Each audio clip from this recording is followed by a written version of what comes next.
ছেলেদের চুলের ডিজাইন করা যাবে কি হারাম? কেন ডিজাইন করবে? কি কারণে ডিজাইন করবে? এত তোমার ডিজে হওয়ার শখ? কানের ভিতরে একটা ইয়ারফোন লাগায়, তারপরে চুলগুলো মনে হয় বান্দরের মতো করে, তাই না?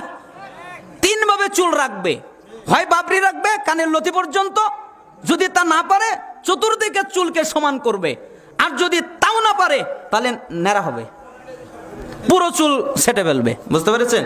কই আমাদের তো চুল চারদিকে সমান, আমাদের তো সামনে একটু বড় রাখা লাগে না, পিছনে একটু ছোট রাখা লাগে না।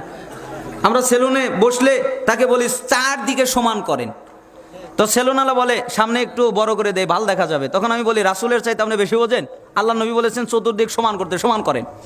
তাতে কেমন দেখা গেল আর না দেখা গেল ওটা দেখার বিষয় নয়। ঠিক যুবকেরা, তোমরা আইডল মানবে মুহাম্মদ সাল্লাল্লাহু আলাইহি সাল্লামকে, কোন জাহান্নামী লোককে আইডল মানবা না।